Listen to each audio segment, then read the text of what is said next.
వంచన 7వ భాగం. శ్రీవాణి పుట్టినరోజుకు అనురాధ ఒక్కతే వెళ్ళింది.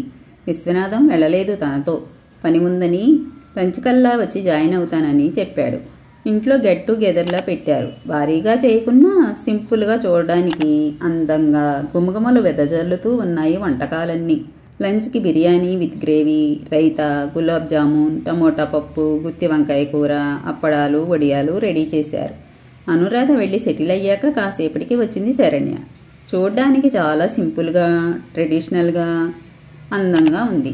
ఆవిడ భర్త కూడా తనకు తగిన జోడీలాగా ఉన్నాడు. ఈడు జోడీలా ఉన్నారు అనుకుంది అనురాధ మనసులో. సాదరంగా ఆహ్వానించింది శ్రీవాణి. వాళ్ళ ఆయనకు, బావగారికి శరణ్య దంపతులను పరిచయం చేసింది. వాళ్ళు శ్రీవాణికి పుట్టినరోజు శుభాకాంక్షలు తెలియజేస్తూ పుష్పగుచ్చం ఇచ్చారు. వాళ్ళు ఫ్రెష్ అయి వచ్చాక కాఫీ, స్నాక్స్ ఇవ్వబోతుంటే వద్దు అన్నారు. వెల్కమ్ డ్రింక్లా ఫ్రూట్ జ్యూస్ ఇచ్చింది. మగవాళ్లంతా హాల్లో కూర్చున్నారు. పిల్లలు ఓ బెడ్రూమ్లో కూర్చుని ఆడుకుంటున్నారు. శరణ్యని లోపల రూమ్లోకి తీసుకువచ్చింది తనతో. తను మా అక్క జ్యోత్స్న, ఈమె మా అక్క ఫ్రెండ్ రాధ.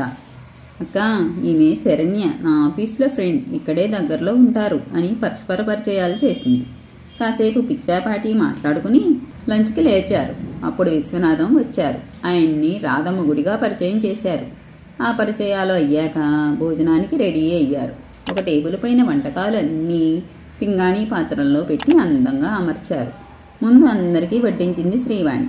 ఆ తర్వాత ఎవరికి కావాల్సింది వాళ్ళు మళ్ళీ పెట్టుకోవడానికి వీలుగా అమర్చారు. అందరూ లంచ్ కానిచ్చారు. పిల్లలకు పెట్టేసి ఆడవాళ్లు తినేశారు. చేతులు కడుక్కొని వచ్చి ఎక్కడ వాళ్ళు అక్కడ సెటిల్ అయ్యారు. మీరు మాట్లాడుతూ ఉండండి, ఇప్పుడే వస్తాను అంటూ ఆ రూమ్లో జ్యోత్స్న, అనురాధ, శరణ్యను వదిలి కిచెన్లోకి వెళ్ళింది శ్రీవాణి. 2 నిమిషాలు మాట్లాడి తను ఒక్కతి సర్దుకోవడం కష్టం, పని అమ్మాయి వచ్చినట్లుంది, మళ్ళీ వస్తాను అంటూ వెళ్ళింది జ్యోత్స్న కూడా. అక్కడ అనురాధ, శరణ్య మిగిలారు. మీరేం చేస్తారు అడిగింది సడన్గా శరణ్య. ఓ ప్రైవేట్ స్కూల్లో టీచర్గా చేస్తున్నాను. మీరు మా శ్రీవాణి కంపెనీలో ఎన్నాళ్ళ నుంచి చేస్తున్నారు అంది అనురాధ క్యాజువల్గా. ఇంచుమించుగా 5 years అయింది. తను 3 years అయింది మా దాంట్లో జాయిన్ అయ్యి. కానీ మంచి అమ్మాయి, కొద్ది కాలంలోనే బాగా వర్క్ చేస్తుందని పేరు తెచ్చుకుంది. ఓ, చాలా సంతోషం. మీ ఆఫీస్లో సుమా అని ఎవరైనా ఉన్నారా? ఉంది. ఎందుకు, మీకు ఆవిడ తెలుసా? ఎవరో మా కజిన్ బ్రదర్ కోసం మ్యాచ్ తెచ్చారు. ఆవిడకు పెళ్ళయింది, కోర్టులో కేసు నడుస్తోంది అని ఎవరో చెప్పారు. సంబంధం క్యాన్సిల్ చేసుకున్నారు. కానీ మా వాడు అంత అందమైన అమ్మాయి మిస్ అయింది, ఎవరో చెప్పింది నమ్మి క్యాన్సిల్ చేశారు అని తెగ ఫీల్ అవుతున్నాడు. మీ కంపెనీ పేరు వినగానే తను ఇదే కంపెనీ కదా అని గుర్తువచ్చి అడుగుతున్నాను. శ్రీవాణిని అడగడానికి వీలు పడలేదు. ఆ మాట వినగానే భారంగా నిట్టూర్చి, తనను చేసుకోకపోవడమే మంచిది అని చెప్పండి మీ కజిన్కి. ఎందుకు అలా అంటున్నారు? తను మంచిది కాదా? అన్నీ క్లియర్గా తెలిస్తే మా వాడికి సర్ది చెప్పడం సులువు. నీకు ఏమీ అభ్యంతరం లేకపోతేనే అంటూ ఆగింది. అదంతా చెప్పాలంటే ఓ పెద్ద కథ. మొదట్లో తను నా బెస్ట్ ఫ్రెండ్, ఇప్పుడు కాదు. అవునా? చెప్పండి, పర్లేదు. ఎందుకు మీ ఫ్రెండ్షిప్ చెడిపోయింది? నన్ను ఒక ఆత్మీయురాలిగా భావించి ఏం జరిగిందో చెప్పండి. శరణ్య ఇలా చెప్పడం మొదలుపెట్టింది. టైంకి వచ్చి జాయిన్ అవుతాను అని అనురాధను జ్యోత్స్న వాళ్ళ ఇంటికి పంపి తను పరందామయ్య గారింటికి వెళ్ళాడు విశ్వనాథం. కాలింగ్ బెల్ మోగగానే తలుపు తీసిన అన్నపూర్ణమ్మ గారు రమ్మని ఆహ్వానిస్తూ, ఒక్కడవే వచ్చావేం నాయనా, అమ్మాయిని తీసుకురాలేదా అంటూ ఎంతో వాత్సల్యంగా అడిగింది. లేదమ్మా, తను వాళ్ళ ఫ్రెండ్ ఇంటికి వెళ్ళింది, బర్త్డే పార్టీట. నేను కాసేపాకి వస్తానని ఇలా వచ్చాను. పరందామయ్య గారు కూడా సంతోషంగా ఆహ్వానించారు. ఒక 10 నిమిషాలు మామూలుగా మాట్లాడాక, అనంత్ సిస్టమ్ ఎక్కడుంది? అనంత్ ఇక్కడ ఉన్నప్పుడు వీలు పడలేదు చెక్ చేయడానికి. ఇప్పుడు ఓసారి చూస్తాను.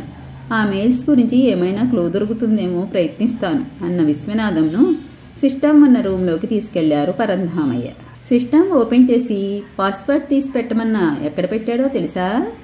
ఇక్కడే ఓ చిన్న బుక్లో రాశానన్నాడు. ఉండు బాబు, చూస్తాను. మొత్తానికి ఒక చిన్న బుక్ దొరికింది. దాంట్లో పై పేజీలోనే రాసి ఉంది. ఆ పాస్వర్డ్ చూడగానే కళ్ళు ఆశ్చర్యంతో పెద్దవయ్యాయి. SUMAANANTH అని ఉంది. సుమానాథ్. తన నటనతో ఏమార్చడానికి ఇలా తన పేరుతో అనంత్ పేరు కలిపి పెట్టినట్లుంది మొదట్లో అనుకున్నాడు విశ్వనాథం. ఎన్నో రకాలుగా ఆ పాస్వర్డ్తో కుస్తీ పట్టాడు. ఏ రకంగా మార్చి చూసినా ఆ మెయిల్ ఓపెన్ కాలేదు. అలా ఆలోచిస్తూ కూర్చున్నాడు. ఎలా చేయడం అనుకుంటూ ఎంతసేపు అయినా ఎటూ తేలలేదు. చివరికి విసుగు వచ్చి ఇంకేదైనా క్లూ దొరుకుతుందేమో అని టేబుల్ డెస్క్ వెతికాడు. నో యూజ్, ఇక టైం అవుతుంది అనుకుని తర్వాత ఆలోచిద్దాం అనుకుని వాళ్లకు చెప్పి బయలుదేరాడు. శరణ్య గట్టిగా నిట్టూర్చి చెప్పడం మొదలుపెట్టింది. ఒక 2 years బ్యాక్ మాకు బెంగళూరులో ట్రైనింగ్కి కంపెనీ పంపింది. అది 1 week ప్రోగ్రామ్. అయితే వీకెండ్ మా టీం అక్కడే ఉండి ఎవరికి ఇష్టమైనవి వాళ్ళు చూసి కావలసినవి షాపింగ్ చేసుకుని రిటర్న్ అవుదాం అనుకున్నాం. నేను సుమ మైసూర్ ప్యాలెస్ చూడాలని వెళ్ళాం. అక్కడ ఏమీ తెలియదు. రావడం మొదటిసారి. అలా చూస్తుంటే ఒక అతను వచ్చాడు. మ్యామ్, గైడ్ అసిస్టెన్స్ కావాలా అంటూ సరేనని అన్నాం. అతని దగ్గరుండి అన్నీ వివరంగా చెబుతూ చూపించాడు. ఒకప్పుడు మైసూరుని పరిపాలించిన ఒడయార్లు నివసించిన భవనం ఇది. మన ఇండియాలో ఉన్న అతిపెద్ద ప్యాలెస్ల్లో ఇది ఒకటి. ఇది ఇప్పుడు పురావస్తు సంగ్రహాలయంగా మారింది. ఆ రాజుల ఆభరణాలు, అద్భుతమైన చిత్రపటాలు ప్రదర్శనకు ఉంచారు. అవి మీకు చూపిస్తాను. ఇంకా ఇక్కడ బంగారంతో చేసిన రాజసింహాసనం, రాజదర్బారు, కళ్యాణ మండపం మొదలైనవి ఇక్కడ ప్రధాన ఆకర్షణలు. ప్రధాన ద్వారం దగ్గర ఇండో యూరోపియన్ శైలిలో చెక్కిన శిల్పాలు మనోహరంగా ఉంటాయి అంటూ వివరంగా చెప్పి అంతటా తిప్పి చూపించాడు. అక్కడ కావలసినవి కొనుక్కున్నాం. తర్వాత లంచ్కి వెళ్ళాం. అతను కూడా వచ్చాడు. ఆ తర్వాత అక్కడ చుట్టుపక్కల ఉన్న Jaganmohana palace, Jayalakshmi Vilas palace, art గ్యాలరీలు, మ్యూజియంలు చూపించాడు. తర్వాత డబ్బులు ఇవ్వబోతే వారిస్తూ ఏదో సరదాగా చేస్తున్నాను మ్యామ్, డబ్బుల కోసం కాదు, ఇలా చరిత్ర వివరించి చెప్పడం ఇష్టం అన్నాడు. కొంపతీసి మీరు హిస్టరీ లెక్చరర్నా అంది నవ్వుతూ సుమ. కొంపతీయకుండానే నేను లెక్చరర్ కాదండి, ఏదో చిన్న బిజినెస్ చేస్తున్నా అన్నాడు అతను నవ్వుతూ. మీ పేరు? షారుఖ్ ఖాన్. మీ అమ్మకు ఇష్టమైన హీరోనా షారుఖ్ అని ఆ పేరు పెట్టారు అంది సుమ. అతను చిరునవ్వు నవ్వాడు. అతనికి థ్యాంక్స్ చెప్పి ఇక వెళతామన్నాం. అప్పుడు ఈవినింగ్ లైటింగ్లో ఈ ప్యాలెస్ చాలా బాగుంటుంది మ్యామ్.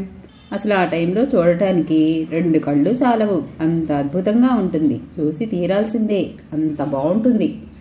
లైట్ షో కూడా ఉంటుంది అన్నాడు అతను. అప్పుడు మళ్ళీ ఏమొస్తాంలే అని నేను అన్నాను. లేదు మేడం, చాలా బాగుంటుంది, మీరు మిస్ అవ్వకూడదని ఇంతగా చెబుతున్నాను. నేను మీకు దగ్గరుండి అంతా చూపిస్తాను అన్నాడు. సరే అయితే వస్తాం అనేసింది సుమ. వచ్చాక ఫ్రెష్ అయ్యి లంచ్ దారిలోనే అయిపోయింది కనుక ఫోటోలు చూస్తూ కూర్చున్నా. ఇవాళ శనివారం కదా, నైట్ ఆ లైటింగ్ చూసి వద్దాం. నువ్వు వెళ్ళాలి అన్నావుగా చాముండి టెంపుల్కి, రేపు ఉదయం వెళదాం. ఆ తర్వాత ఇంకా లోకల్గా ఏమైనా చూడాల్సినవి చూసి నైట్ బస్సు ఎక్కేద్దాం, పొద్దున్నే దిగేస్తాం అంది నాతో సుమ. సరేననుకుని వెళ్ళాం. ఆ గైడ్ ఎదురు చూస్తూ నిలబడ్డాడు. ఫోన్ చేస్తే చెప్పాం వస్తున్నామని. నిజంగానే ఆ విద్యుద్దీపాల కాంతిలో మహా అద్భుతంగా వెలిగిపోతుంది మైసూర్ మహారాజా ప్యాలెస్. ఆ రోజుల స్టోరీని లైట్ షో వేశారు. అది చూశాక నిజంగానే అద్భుతమైన దృశ్యాన్ని మిస్ అయ్యేవాళ్ళం అనిపించింది. అతనికి ధన్యవాదాలు తెలివి వెళ్ళబోగా, రేపు ప్రోగ్రాం ఏంటి మీది అన్నాడు. అనుకున్నది చెప్పాం. మా కారు ఉంది, మిమ్మల్ని తీసుకెళ్ళి చూపిస్తాను అన్నాడు. అలాగే అన్నాం.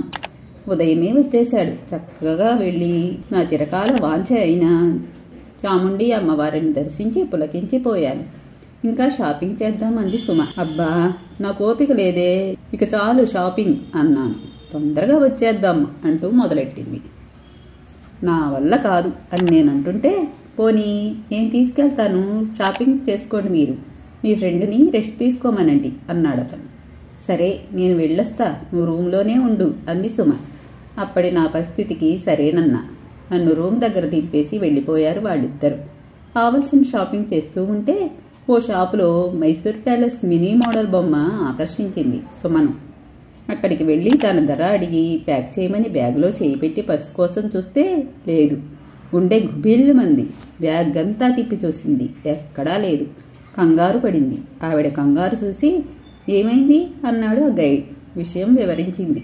ఇక్కడే ఎక్కడో పడి ఉంటుంది, నాకు తెలిసిన వాళ్ళున్నారు, వాళ్ళకు చెబుతాను, వెతికి తెస్తారు, కంగారు పడద్దు, తప్పకుండా దొరుకుతుంది అన్నాడు.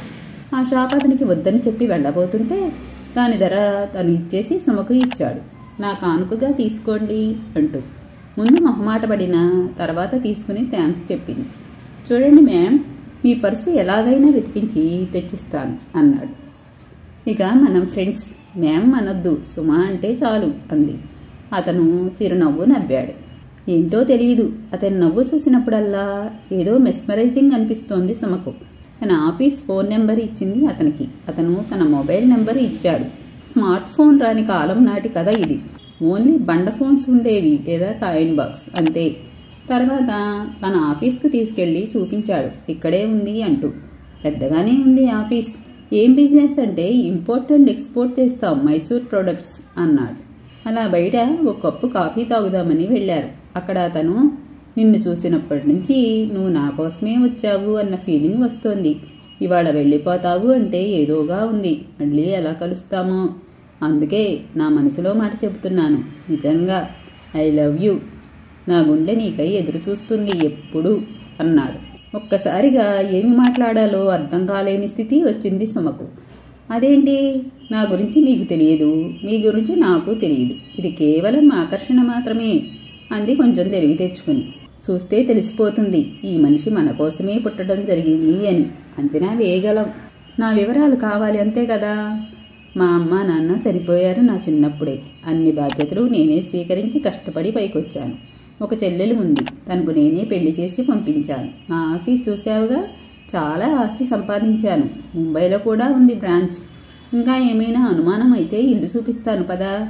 ఇక నీ గురించి నువ్వు ఒక్కదానివే మీ అమ్మా నాన్నలకు చక్కగా చదువుకుని జాబ్ చేస్తున్నావు. నీ మాట తీరు నీ వ్యక్తిత్వాన్ని తెలియజేస్తుంది. ఆత్మవిశ్వాసం ఉన్నదానివి.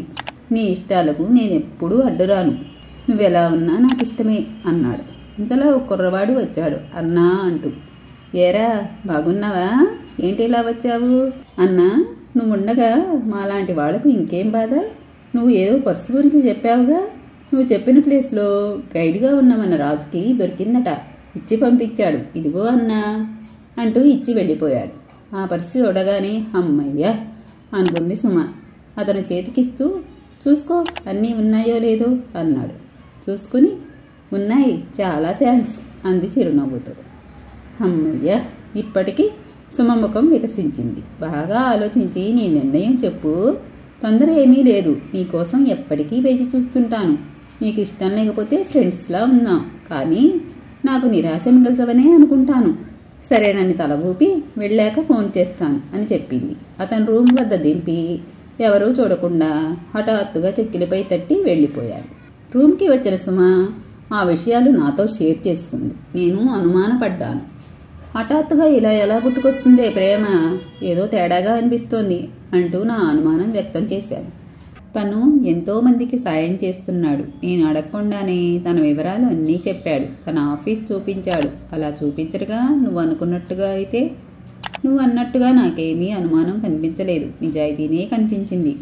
పోయిన నా పర్సు తెప్పించి ఇచ్చాడంటే అతనికి ఎంతమంది అభిమానులు, అతని సాయం పొందిన వారున్నారో. నాకైతే మంచివాళ్లానే అనిపిస్తున్నాడు. నీకు అనుమానాలు ఎక్కువ అంది సుమ. అదంతా ఒట్టి నాటకం అంటూ కొట్టిపడేశాను నేను. తను నా మాటలు కొట్టిపడేసింది. ఇక వెళ్ళిపోతాం కదా, మళ్ళీ కలుస్తామా ఏంటి, నువ్వు టెన్షన్ పడకు అంది చివరిగా. అలా ట్రైనింగ్ పూర్తయింది. మళ్ళీ రొటీన్గా గడిచింది. ఆ తర్వాత ఒక పెద్ద వర్క్ వచ్చింది కంపెనీకి. అది మా టీంకి అప్పగించారు.